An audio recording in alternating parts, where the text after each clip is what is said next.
জামানার নবী হযরতে মূসা আলাইহিস সালাতু ওয়াস সালাম আল্লাহর সঙ্গে কথা বলার জন্য তুর পাহাড়ে যায়।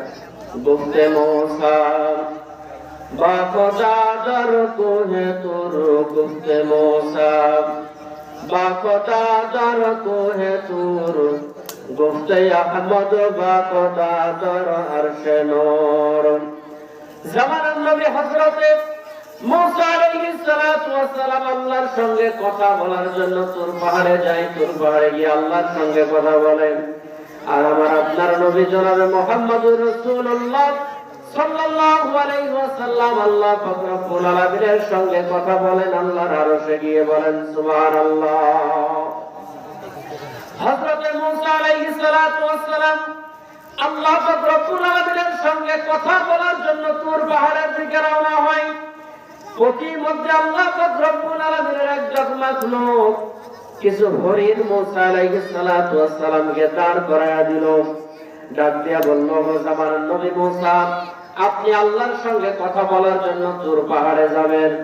আল্লাহর সঙ্গে আপনার যখন কথা বলা শেষ হয়ে যাবে, আল্লাহ পাক রব্বুল আলামিনকে একটু বলবেন, অনেক দিন ধরে এলাকার মধ্যে বৃষ্টি হয় না। ও নবী মূসা, আল্লাহ পাক রব্বুল আলামিন কবে বৃষ্টি দেবে দুনিয়ার মধ্যে একটু জিজ্ঞেস করবেন। মূসা আলাইহিস সালাতু ওয়াস সালাম বললেন, ঠিক আছে, আমার কথা বলা শেষ হলে, আমার কথা বলা কমপ্লিট হলে তোমাদের ব্যাপারে আল্লাহর সঙ্গে কথা বলবো। নবী মূসা আলাইহিস সালাতু ওয়াস সালাম যখন আল্লাহর সঙ্গে কথা বলা শেষ করলেন, কথা বলা শেষ করার পরে আল্লাহ পাক রব্বুল আলামিনকে জিজ্ঞাসা করেন, ওগো দয়ার মালিক, আপনার কিছু মাখলুক জিজ্ঞেস করেছে কবে আপনি বৃষ্টি দেবেন দুনিয়ার জমিনে। আল্লাহ পাক রব্বুল আলামিন হযরতে মূসা আলাইহিস সালাতু ওয়াস সালামকে ডাক দিয়ে বললেন, মূসা রে শোনো, আমি আল্লাহ পাক রব্বুল আলামিন দুনিয়ার মধ্যে 3 বছর বৃষ্টি দেব না।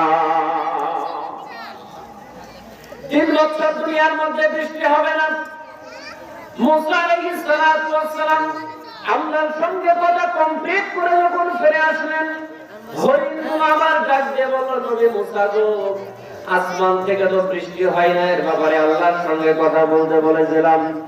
নবী মূসা ডানে বামে একটু সামনের দিকে তাকায় দেখেন, গাছের পাতাগুলো মরে গেছে, নদীর মধ্যে পানিগুলো শুকায় গেছে। যেই সমস্ত ডুবাগুলোর মধ্যে পানি ছিল, পানিগুলো শুকায় গেছে। গো মূসা, আমাদের ব্যাপারে কি আল্লাহর সঙ্গে কথা বলেছেন নাকি আল্লাহ বৃষ্টি কমে দিবেন? মূসা নবী মাথা নিচু করে হরিণগুলোকে ডাক দিয়ে বলল, শোনো গো, তোমাদের ব্যাপারে আল্লাহর সঙ্গে কথা বলা হয়েছে। আল্লাহ পাক রব্বুল আলামিন জানিয়েছেন 3 বছর বৃষ্টি হবে না এলাকার মধ্যে। এই কথা শোনার সঙ্গে সঙ্গে হরিণগুলো একসঙ্গে বলে উঠলো, আলহামদুলিল্লাহ। বলেন না আলহামদুলিল্লাহ। একসঙ্গে বলে উঠলো আলহামদুলিল্লাহ। বলার সঙ্গে সঙ্গে জামানার নবী হযরতে মূসা আলাইহিস সালাতু ওয়াস সালাম বলেন, আকাশের মধ্যে বৃষ্টি নাই, কিন্তু দেখলাম আকাশের মধ্যে কালো মেঘ দেখা গেল। সঙ্গে সঙ্গে কিছুক্ষণ পরে এলাকার মধ্যে মুষলধারে বৃষ্টি শুরু হয়ে গেল। মূসা আলাইহিস সালাতু ওয়াস সালাম সিজদায় পড়ে আল্লাহ পাক রব্বুল আলামিনের দরবারে চোখের পানি ছেড়ে কাঁদতে লাগলেন। ডাক দিয়ে বললেন, আল্লাহ, আপনার কুদরতের কি খেলা বুঝতে পারলাম না রে মালিক। আপনি না বললেন 3 বছর ধরে এলাকার মধ্যে বৃষ্টি হবে না, কিন্তু 3 মিনিটের মধ্যে আবার আপনি এলাকার মধ্যে বৃষ্টি দিয়ে দিলেন, কারণটা কি একটু জানতে চাই। আল্লাহ পাক রব্বুল আলামিন ডাক দিয়ে বলেন, মূসা রে, মানুষ বড় নিমুখারাম, মানুষের ভিতরে আমি আল্লাহ পাক রব্বুল আলামিনের নিয়ামতের শুকরিয়া নাই। কিন্তু যে হরিণগুলো শুনেছিল 3 বছর ধরে আমি আল্লাহ পাক রব্বুল আলামিন বৃষ্টি দেব না, এই কথা শোনার পরও তারা যখন নৈরাশ হয় নাই, আমি আল্লাহ পাক রব্বুল আলামিনের উপরে আস্থা রেখে, বিশ্বাস রেখে আমি আল্লাহ পাক রব্বুল আলামিনের নিয়ামতের শুকরিয়া আদায় করে বলেছে আলহামদুলিল্লাহ। আমি আল্লাহ পাক রব্বুল আলামিনের কুদরতি অন্তরটা ঠান্ডা হয়ে গেছে। আমি আল্লাহ পাক রব্বুল আলামিন 3 বছরের পানি 3 মিনিটের মধ্যে এলাকার মধ্যে বরাদ্দ করেছে। বলেন সুবহানাল্লাহ। এই জন্য সম্মানিত ভাইয়েরা আমার, আল্লাহ পাক রব্বুল আলামিন যখন বান্দাকে যে সমস্ত নিয়ামতগুলো দান করবেন, এই সমস্ত নিয়ামতের শুকরিয়া আদায় করা যায়। বান্দা যদি নিয়ামতের শুকরিয়া আদায় করে, আল্লাহ পাক রব্বুল আলামিন বলেন, লা ইন শাকারতুম লাযিদান্নাকুম ওয়া লা ইন কাফারতুম ইন্না আযাবি লাশাদীদ। বান্দার নিয়ামত পাওয়ার পরে যদি নিয়ামতের শুকরিয়া আদায় করো, আমি আল্লাহ পাক রব্বুল আলামিন তোমাদের নিয়ামতগুলোকে বাড়ায়া দেব। আর যদি নিয়ামত পাওয়ার পরে বান্দার নিয়ামতের শুকরিয়া আদায় না করো, ওয়ালা ইন কাফারতুম, নিয়ামত পাওয়ার পরে তোমরা যদি কুফরি করো, আর জেনে রেখো আমি আল্লাহ পাক রব্বুল আলামিনের আযাব কিন্তু বড় কঠিন। সম্মানিত ভাইরা আমার, জামানার নবী হযরত মূসা আলাইহিস সালাতু ওয়াস সালাম আল্লাহ পাক রব্বুল আলামিনের সঙ্গে বিভিন্ন সময়ে কথা বলতেন। একবার আল্লাহ পাক রব্বুল আলামিনকে মূসা আলাইহিস সালাতু ওয়াস সালাম ডাক দিয়ে বললেন, আল্লাহ আপনি নাকি ঘুমান না, আপনার নাকি ঘুমের ভালো হয় না, তোমরা অবস্থার মধ্যেও নাকি আপনি জান্নাত। আমি বনি ইসরায়েলের একজন জলিলুল কদর পয়গম্বর, আমি যদি একদিন, দুই দিন, তিন দিন যদি না ঘুমাই, আমি নবী মূসা অসুস্থ হয়ে যাই। ও দয়ার আল্লাহ, আপনি কিভাবে থাকেন, আপনি কিভাবে থাকেন আমি বুঝতে চাই। আল্লাহ পাক রব্বুল আলামিন মূসা আলাইহিস সালাতু ওয়াস সালামকে ডাক দিয়ে বলেন, মূসা রে, আমি আল্লাহ পাক রব্বুল আলামিন দুই কারণে ঘুমাই না। জোরে বলেন সুবহানাল্লাহ। আল্লাহ পাক রব্বুল আলামিন ডাক দিয়ে বলেন, মূসা রে, আমি আল্লাহ পাক রব্বুল আলামিন দুই কারণে ঘুমাই না। মূসা আলাইহিস সালাতু ওয়াস সালাম জিজ্ঞেস করেন, আল্লাহ কোন কোন দুই কারণে আপনি ঘুমান না? আল্লাহ পাক রব্বুল আলামিন বলেন, মূসা রে, এক নাম্বার হলো আমি আল্লাহ পাক রব্বুল আলামিন নেককারের জন্য ঘুমাই না। দ্বিতীয় নাম্বার হলো আমি আল্লাহ পাক রব্বুল আলামিন বদকারের জন্য ঘুমাই না। মূসা আলাইহিস সালাতু ওয়াস সালাম বলেন, আল্লাহ নেককারের জন্য কিসের জন্য আপনি ঘুমান না? আল্লাহ পাক রব্বুল আলামিন ডাক দিয়ে বলেন, মূসা, দুনিয়ার মধ্যে কিছু মানুষ আছে ওযুরা দরব বেজুদাস্তান ওযু কোন ওযুরা দরব বেজুদাস্তান ওযু কোন মুসাল্লারা জমিদাস্তান নামাজ পড়ে কে চশমে জাদান গাফেলা যা নবাসী একে চশমে জাদান গাফেলা যা শাহনবাসী শায়দ গেলে গামি গুনাহা গানবাসী। আল্লাহ ডাকতে বলে, মূসা রে, দুনিয়ার মধ্যে কিছু মানুষ আছে যারা প্রচন্ড শীতের মধ্যে ঠান্ডা পানি দিয়ে ওযু করে, মুসাল্লা জায়নামাজটা মাটির মধ্যে বিছায়া আমি আল্লাহ পাক রব্বুল আলামিনের কুদরতি কদমের মধ্যে সিজদা দিয়া বলে সুবহানা রাব্বিয়াল আলা, আমি আল্লাহ পাক রব্বুল আলামিনের পবিত্রতা ঘোষণা করেন। ওরে জামানার নবী মূসা, বান্দা সিজদার মধ্যে যাওয়ার পরে আমি আল্লাহ পাক রব্বুল আলামিনের পবিত্রতা ঘোষণা করবে। আর আমি আল্লাহ যদি মানুষের মতো ঘুমায়া যায়, তখন বান্দার ডাকে কে ডাক দিয়া বলবে, কে সাড়া দিয়া বলবে, সাদাকতে আবদি, বান্দারে তুমি যা বলেছ সত্য বলেছ। বলেন সুবহানাল্লাহ। আমি আল্লাহ পাক রব্বুল আলামিন নেককারের ইবাদতের জন্য ঘুমাই না। আমি আল্লাহ পাক রব্বুল আলামিন নেককার বান্দার ইবাদতের জন্য ঘুমাই না। এই জন্য আমি আল্লাহ পাক রব্বুল আলামিন বল জেগে থাকি রে বান্দা।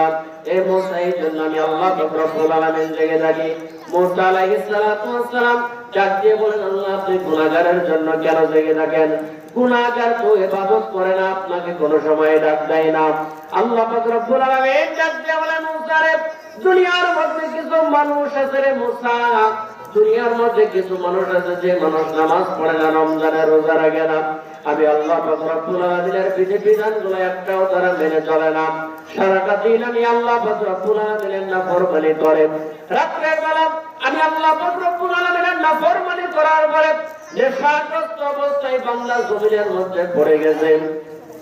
পড়ে যাওয়ার পরে বান্দা মাকে ডাক দিয়েছে, মাকে পাই নাই। বাবাকে ডাক দিয়েছে, বাবাকে পাই নাই। আত্মীয় স্বজনকে ডাক দিয়েছে, কাউকে বান্দা পাই নাই। ওই সময় বান্দা যদি ডাক দিয়ে বলেন আল্লাহ, ওই সময় বান্দা বিপদে পড়ে আমি আল্লাহ পাক রব্বুল আলামিনকে ডাক দিবেন। বান্দা যদি বিপদের মুহূর্তে আমি আল্লাহ পাক রব্বুল আলামিনকে ডাক দেয় মূসা, আর আমি আল্লাহ যদি মানুষের মতো ঘুমায়া থাকি, ওই বিপদের মুহূর্তে গুনাহগার বান্দার ডাকে কে সাড়া দিয়া বলবে, বান্দারে আমারে তুমি কেন ডাকো? সম্মানিত ভাইরা আমার, আল্লাহ পাক রব্বুল আলামিন দুনিয়ার মানুষগুলোকে ডাক দিয়ে বলেন, বান্দারে আমি আল্লাহ পাক রব্বুল আলামিনের রহমত থেকে তোমরা নৈরাশ হয়ো না। আমি আল্লাহ পাক রব্বুল আলামিনের রহমত থেকে বান্দারে নৈরাশ হয়ো না। আমি আল্লাহ পাক রব্বুল আলামিন হচ্ছি গফুরুর রহিম। বান্দারে মাফ চাইতে দেরি হবে, আমি আল্লাহ পাক রব্বুল আলামিন তোমাদেরকে ক্ষমা করতে দেরি করব না। আল্লাহ পাক রব্বুল আলামিন হযরত মূসা আলাইহিস সালাতু ওয়াস সালামকে মৌখিকভাবে দুইটা উত্তর দেওয়ার পরে আবার ডাকতে বললেন, মুসা রে, হাতের মধ্যে এক গ্লাস পানি নাও। আমি আল্লাহ পাক রব্বুল আলামিন কেন ঘুমাই না এটা আমি ভালোভাবে তোমাকে বুঝাই দিতে চাই। মুসা আলাইহিস সালাতু ওয়াস সালাম হাতের মধ্যে এক গ্লাস পানি নিলেন। এক গ্লাস পানি নিয়ে আপনাদের বোঝার জন্য বলি, সম্মানিত ভাইরা আমার, আল্লাহ পাক রব্বুল আলামিন মুসা নবীকে বললেন, মুসা রে, তুমি দাঁড়ায় থাকো। মুসা আলাইহিস সালাতু ওয়াস সালাম দাঁড়ায় আছে। সন্ধ্যা 7টা বাজে, 8টা বাজে, 9টা, 10টা, 11টা, 12টা, এরকম ভাবে যখন রাত্র যখন 2টা, 2:30, 3টা যখন বেজে যায়, মুসা আলাইহিস সালাতু ওয়াস সালাম তন্দ্রারত অবস্থার মধ্যে চলে যান। মনে হয় যেন ঘুমায়া যাবে, হাত থেকে গ্লাসটা পড়ে যাবে, ভেঙে যাবে, এরকম হয়। আবার মুসা আলাইহিস সালাতু ওয়াস সালাম জেগে জেগে ওঠে, মনে হয় যেন হাত থেকে গ্লাসটা পড়ে গেল। আবার মুসা আলাইহিস সালাতু ওয়াস সালাম চমকে উঠে ঠক করে আবার গ্লাসটাকে মজবুত করে আবার শক্ত করে ধরেন। এক পর্যায়ে আল্লাহ পাক রব্বুল আলামিন ঘুমকে ডাক দিয়ে বললেন, ঘুম রে, মুসা আলাইহিস সালাতু ওয়াস সালামের চোখের মধ্যে ভালোভাবে বসে যাও। মুসা আলাইহিস সালাতু ওয়াস সালাম ঘুমে ব্যবহার হয়ে গেলেন। হাত থেকে কাঁচের গ্লাসটা জমিনের মধ্যে পড়ে ভেঙে টুকরা টুকরা হয়ে গেল। পানিগুলো জমিনের মধ্যে পড়ে গেল, জমিন পানি চুষে নিল। আল্লাহ পাক রব্বুল আলামিন মুসা আলাইহিস সালাতু ওয়াস সালামকে তৎক্ষণাৎ ডাক দিয়ে বললেন, মুসা রে, এবার যাও, ওই এক গ্লাস পানি আমি আল্লাহ তাআলার সামনে তুমি পেশ করো। মুসা আলাইহিস সালাতু ওয়াস সালাম বড় লজ্জিত হলেন, মাথা নিচু করে আল্লাহ তাআলাকে ডাক দিয়ে বলেন, আল্লাহ, সারা রাত্র পানি নিয়ে দাঁড়ায় থাকলাম গো আল্লাহ, আপনি পানি চাইলেন না, কেবলমাত্র পানিটা পড়ে গেল আর আপনি আমার কাছে পানি চাইলেন। আল্লাহ, আপনার কুদরতের খেলা কি আমি বুঝতে পারলাম না। আল্লাহ পাক রব্বুল আলামিন হযরত মুসা আলাইহিস সালাতু ওয়াস সালামকে ডাক দিয়ে বললেন, মুসা রে, আমি আল্লাহ পাক রব্বুল আলামিন একটা রাত্র একটা গ্লাস পানি তোমাকে নিয়ে দাঁড়ায় থাকতে বললাম, তুমি দাঁড়ায় থাকতে পারলা না। মুসা রে, তুমি যদি ঘুমায়া যাও, তোমার হাত থেকে কাঁচের গ্লাস পড়ে যেমন ভেঙে চুরমার হয়ে যায়, আমি আল্লাহ পাক রব্বুল আলামিনের কুদরতি হাতে তামাম কায়নাতকে আমি আল্লাহ রেখেছি। মুসা রে, মানুষের মতো আমি আল্লাহ পাক রব্বুল আলামিন যদি ঘুমায়া যায়, তামাম কায়নাত ভেঙে চুরমার হয়ে যাবে। বলেন সুবহানাল্লাহ।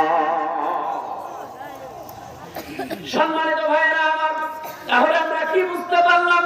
আল্লাহ পাক রব্বুল আলামিন তামাম কায়নাতের নিজামকে ঠিক রাখার জন্য আল্লাহ পাক রব্বুল আলামিন ঘুমান না। আল্লাহ পাক রব্বুল আলামিন ইবাদতকারীর ইবাদতের জন্য ঘুমান না। আল্লাহ পাক রব্বুল আলামিন গুনাহগার বান্দার গুনাহ maaf করার জন্য ঘুমান না। বলেন সুবহানাল্লাহ। এই জন্য আমি আমার আলোচনার মধ্যে বলি, তিনটা দুই যে সময় এক হয়ে যাবে, আল্লাহ পাক রব্বুল আলামিন মানুষের জীবনের পরিবর্তন করে দিবেন। এখন আপনাদের প্রশ্ন হতে পারে, হুজুর, তিনটা দুই আবার কিভাবে এক হবে? রাত্র 2টার সময় 2 ফোঁটা চোখের পানি আর 2 রাকাত নামাজ। রাত্র 2 ফোঁটা চোখের পানি, 2 রাকাত নামাজ যদি আল্লাহর কোন বান্দা বান্দি যদি পড়তে পারে, আমার ভাইয়েরা, আল্লাহ পাক রব্বুল আলামিন মানুষের জীবন পরিবর্তন করে দেবে, মানুষের জিন্দেগির গুনাহগুলো maaf করে দেবেন। সারা দিন বান্দাগুলো 5 ওয়াক্ত নামাজে মসজিদের মধ্যে যায়, আল্লাহ পাক রব্বুল আলামিনকে খোঁজার জন্য। মানুষগুলো ইসলামে জালসায় যায়, তাফসীর মাহফিলে যায়, ইসলামের সম্মেলনে যায়, আল্লাহকে পাওয়ার জন্য, আল্লাহকে খোঁজার জন্য। সারাটা দিন সারাটা জীবন মানুষ আল্লাহকে খোঁজার জন্য বিভিন্ন জায়গায় যায়।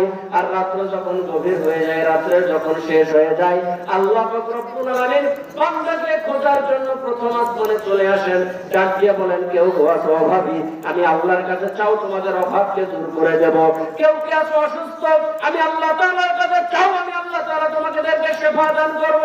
দুনিয়ার মধ্যে কেউ কি আছো রোগগ্রস্ত, আমি আল্লাহর কাছে চাও, আমি আল্লাহ তাআলা তোমাদেরকে শিফা দিয়ে দেব। দুনিয়ার মধ্যে কেউ কি আছো বিপদের মধ্যে, আমি আল্লাহর কাছে চাও, তোমাদেরকে বিপদ থেকে মুক্তি দান করব। সারাটা দিন বান্দা আল্লাহকে খুঁজতে থাকে, আর রাতের শেষ অংশে আল্লাহ বান্দাকে খুঁজতে থাকে। বলেন সুবহানাল্লাহ।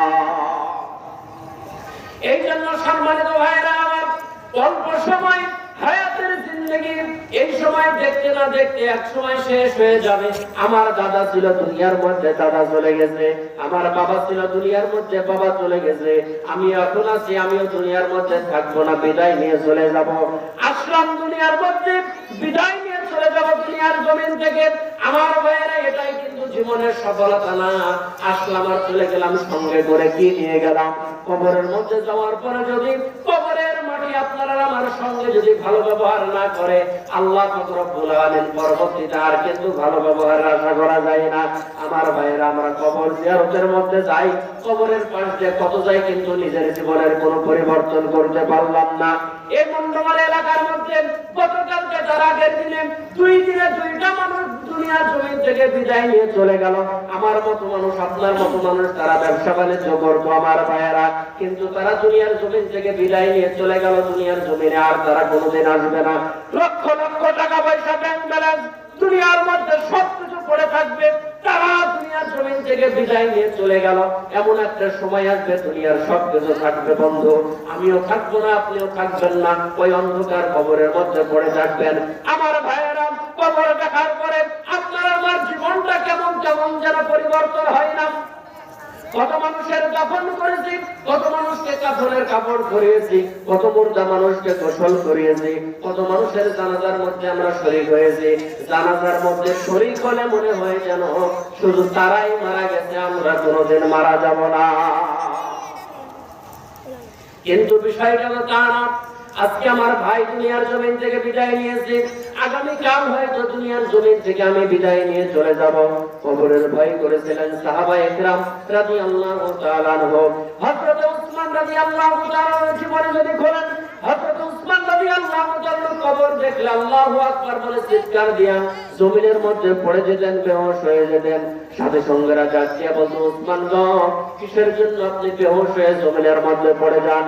হযরত উসমান রাদিয়াল্লাহু তাআলা চোখের পানি ছেড়ে দিয়ে ডাক দিয়া বলতো, ভাই, মানুষের মৃত্যুর পরে সর্বপ্রথম জায়গা হলো কবর। কবর যদি কারো সঙ্গে ভালো ব্যবহার করে, পরবর্তীতে তার সঙ্গে ভালো ব্যবহারের আশা করা যায়। কিন্তু কবর যদি কারো সঙ্গে খারাপ ব্যবহার করে, পরবর্তীতে তার সঙ্গে ভালো ব্যবহারের আশা করা যায় না। আমি ওসমান জানি না আমার মৃত্যুর পরে কবর আমার সঙ্গে কি ব্যবহার করবে। আমার ভাইয়েরা, আমার বাবাদের একান্ত বন্ধুরা, আমার জান্নাতের সুসংবাদপ্রাপ্ত সাহাবী হযরত ওসমান রাদিয়াল্লাহু তাআলার জীবনে যদি এরকম হয়, বলেন তো দেখি আপনি আর আমি আমার হায়াতের জিন্দেগি কিভাবে শেষ করলাম? কবরের কথা মোটেও চিন্তা করলাম না, কবরের কথা আপনার আমার জিন্দেগির মধ্যে আসলো না। আল্লাহ পাক রব্বুল আলামিন বলেন, দুনিয়ার মানুষেরা যতই দুনিয়ার মধ্যে থাকো না কেন, হায়াতের জিন্দেগি একদিন শেষ হবে, অন্ধকার কবরে তোমাদেরকে যেতেই হবে, এটা চূড়ান্ত সত্য কথা।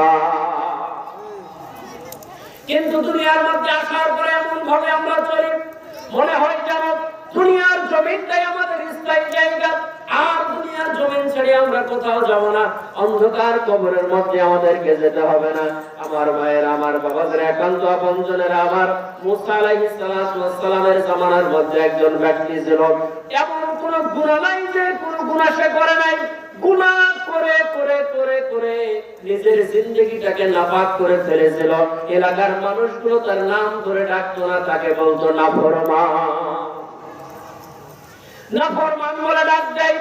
বনি ইসরাইলের সবাই মিলে একত্রিত হয়ে মুসা আলাইহিস সালাতু ওয়াস সালামকে ডাক দিয়ে বলল, মুসা, এই নাফরমানকে যদি আমরা এলাকার মধ্যে রাখি, এলাকা নষ্ট হয়ে যাবে, সমাজ নষ্ট হয়ে যাবে, এলাকার মধ্যে রাখা যাবে না। মুসা আলাইহিস সালাতু ওয়াস সালাম সহ এলাকার সবাই মিলে তাকে ডাক দিয়ে বলল, শোনো, তুমি যে ধরনের গুনাহ করো, এই সমস্ত গুনাহ করার কারণে তোমাকে এলাকার মধ্যে আমরা জায়গা দেব না, এলাকা থেকে তোমাকে বের করে দিলাম, এলাকা থেকে তুমি বের হয়ে চলে যাও। আমার ভাইয়েরা, মানুষের গুনাহ, যার গুনাহ চোখে দেখা যায়, এই জন্যই আমরা তাকে নাফরমান বলি, গুনাহগার বলি।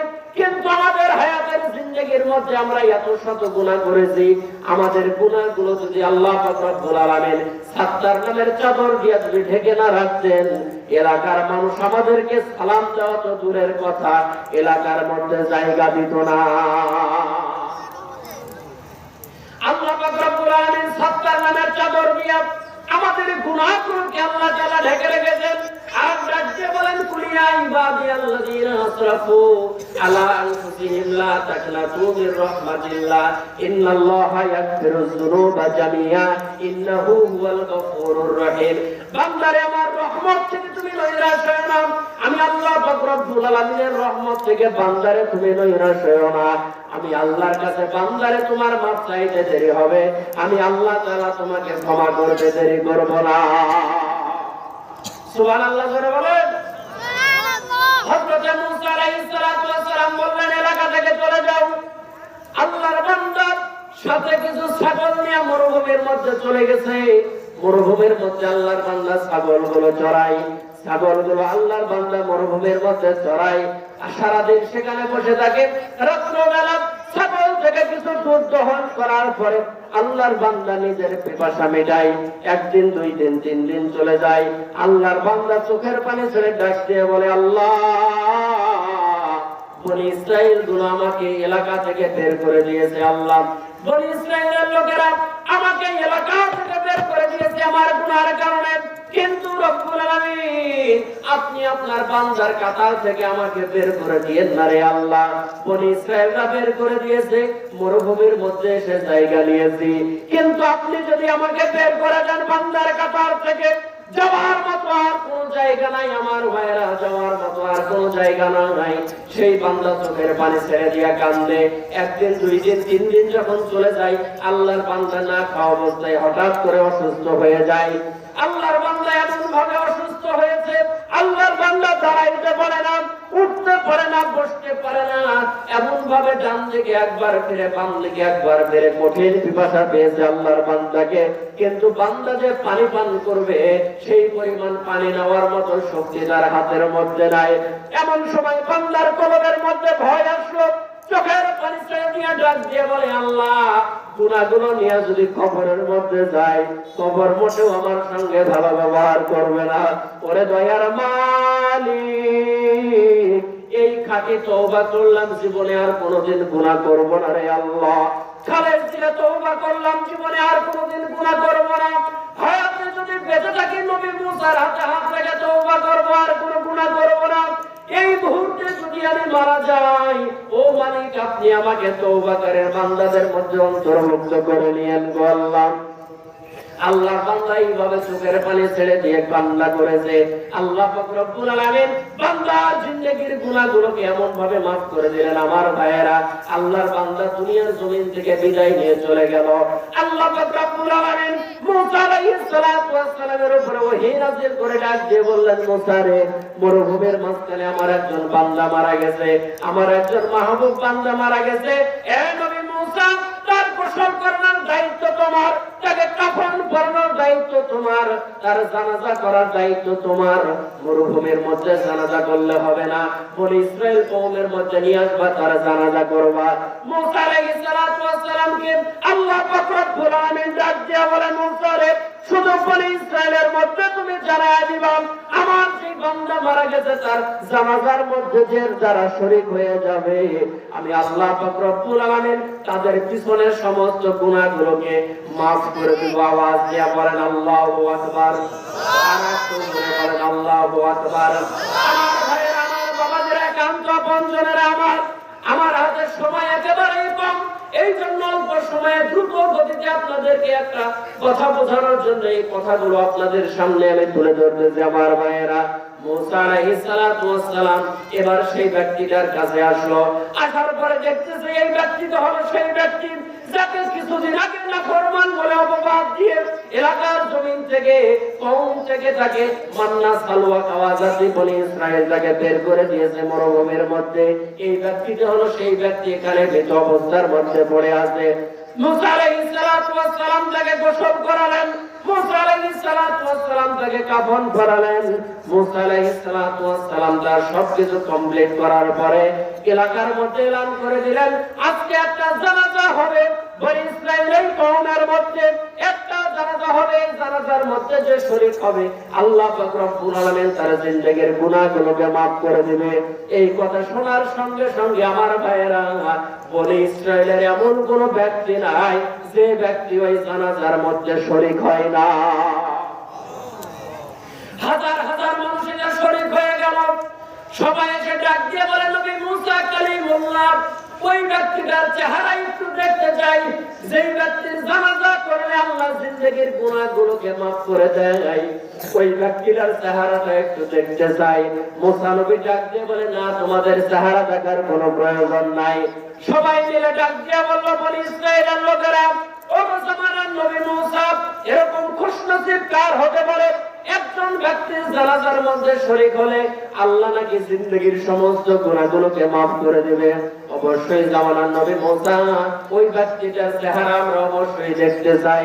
মুসা আলাইহিস সালাতু ওয়াস সালামকে সবাই ঘিরে ধরলেন, লাশটাকে সবাই ঘিরে ধরলেন। মুসা আলাইহিস সালাতু ওয়াস সালাম যখন কাফন থেকে মুখ থেকে কাফনটা সরালেন, তার চেহারা দেখার পরে বনি ইসরায়েলের লোকেরা সবাই আশ্চর্য হয়ে গেল। যাকে বলে জামানার নবী মুসা, এই তো হলো সেই ব্যক্তি যাকে আমরা নাফরমান করে এলাকা থেকে তাড়িয়ে দিয়েছিলাম, এলাকার জমিন থেকে তাকে আমরা বিতাড়িত করে দিয়েছি। এই তো সেই ব্যক্তি, জায়গার মধ্যে তাকে আপনি কাফন করে নিয়ে এসেছেন। মুসা আলাইহিস সালাতু ওয়াস সালাম সিজদায় পড়ে আল্লাহ রাব্বুল আলামিনকে ডাক দিয়ে বলে, আল্লাহ, আমার কওমকে আমি কি কথা বলে বুঝাবো? কিসের জন্য আপনার কাছে এই ব্যক্তি এত মাহবুব হলো? কিসের জন্য এই ব্যক্তি এত আপনার কাছে প্রিয় হলো? আপনি একটু আমাকে জানান।